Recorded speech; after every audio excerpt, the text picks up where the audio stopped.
बिहार में अगले साल विधानसभा चुनाव होना है, जिसके लिए सभी दलों ने अपनी अपनी तैयारियां तेज कर दी। इस बीच बिहार विधानसभा चुनाव को लेकर बीजेपी ने स्पष्ट कर दिया है कि वो चुनाव मुख्यमंत्री नीतीश कुमार के नेतृत्व में ही लड़ेगी। इस संबंध में बीजेपी के नेता नीरज कुमार ने यह कहा कि 2025 का विधानसभा चुनाव हम लोग नीतीश कुमार के ही कुशल नेतृत्व में लड़ने वाले हैं, अपार बहुमत के साथ सरकार बनाएंगे।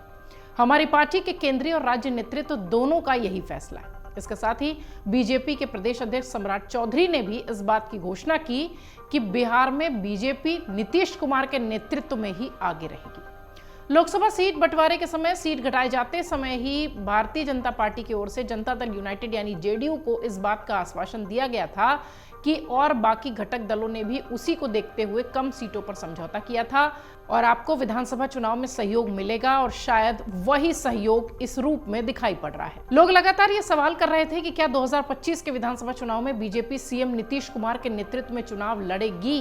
इसी सवाल का जवाब देते हुए प्रदेश के अध्यक्ष और राज्य के उप मुख्यमंत्री सम्राट चौधरी ने कहा था कि इसमें दिक्कत ही क्या है। बिहार में 1996 से नीतीश कुमार के नेतृत्व में बीजेपी चुनाव लड़ रही है और आगे भी लड़ती रहेगी। सम्राट चौधरी ने स्पष्ट किया था कि लोकसभा चुनाव में बिहार को 75% नंबर जनता दे रही है। जो लोग परसेप्शन बना रहे थे वो गलत हो गया। प्रधानमंत्री मोदी और नीतीश कुमार के नेतृत्व में हमने चुनाव लड़ा। जिन सीटों पर हम लोग चुनाव हारे हैं उन पर समीक्षा कर रहे हैं। हम लोगों ने 39 से 40 सीटों की अपेक्षा की थी, लेकिन जनादेश के बाद हम लोग 25% सीटों पर चुनाव हार गए। इसकी समीक्षा हम जरूर करेंगे। आपको बता दें, बिहार की 40 लोकसभा सीटों पर बंटवारे के समय ही कच्चे तौर पर यह तय हो गया था कि बिहार विधानसभा चुनाव में राष्ट्रीय जनतांत्रिक गठबंधन यानी एनडीए किस प्रारूप में उतरेगा। मुख्यमंत्री नीतीश कुमार की जनता दल यूनाइटेड जेडीयू, चिराग पासवान की लोक जनशक्ति पार्टी, रामविलास की पार्टी जो चिराग देख रहे हैं, यही नहीं बल्कि उपेंद्र कुशवाहा के राष्ट्रीय लोक मोर्चा और जीतन राम मांझी की हिंदुस्तान आवाम मोर्चा को भी लोकसभा सीटें बांटते समय ही बिहार विधानसभा सीटों का एक स्ट्रक्चर, एक खाका बता दिया गया था। वहीं अब बीजेपी के प्रदेश अध्यक्ष सम्राट चौधरी ने एक तरह से उसकी पुष्टि भी कर दी है कि बिहार में बीजेपी नीतीश कुमार के नेतृत्व में ही आगे बढ़ेगी। खबरें ये भी हैं कि लोकसभा सीट बंटवारे के समय सीट घटाए जाते ही बीजेपी की ओर से जेडीयू को इस बात का आश्वासन दे दिया गया था कि बाकी घटक दलों ने भी उसी को देखते हुए कम सीटों पर समझौता किया है, इसलिए आप भी करें। आपको बता दें, लोकसभा चुनाव में आरजेडी नेता तेजस्वी यादव ने 250 से ज्यादा जनसभाएं की थी, रोड शोज किए थे, पूरे बिहार में घूम घूम कर प्रचार किया था।